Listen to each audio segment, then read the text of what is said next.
ಪ್ರವೇಶ ಮಾಡ್ತಾಳೆ.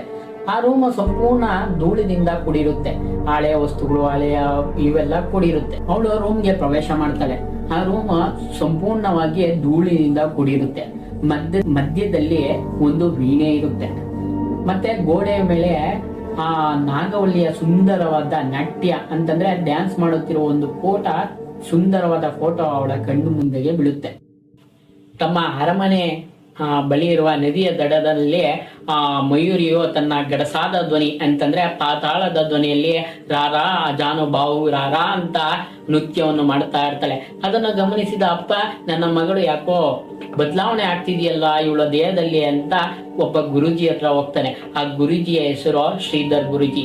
ನೆನ್ಪಿಟ್ಕೊಳ್ಳಿ, ಈ ನೇಮು ನಿಜವಾದ ನೇಮು ಸ್ನೇಹಿತರೆ. ಇದು ಶ್ರೀಧರ್ ಗುರುಜಿ ತಮ್ಮ ಅರಮನೆಗೆ ಬರ್ತಾಳೆ. ಆಗ ಅರಮನೆಗೆ ಬಂದು ನೋಡಿ ಮಯೂರಿಯನ್ನು ನೋಡಿ ಹೇಳ್ತಾರೆ, ಇವಳು ಮಯೂರಿ ಅಲ್ಲ, ಇವಳು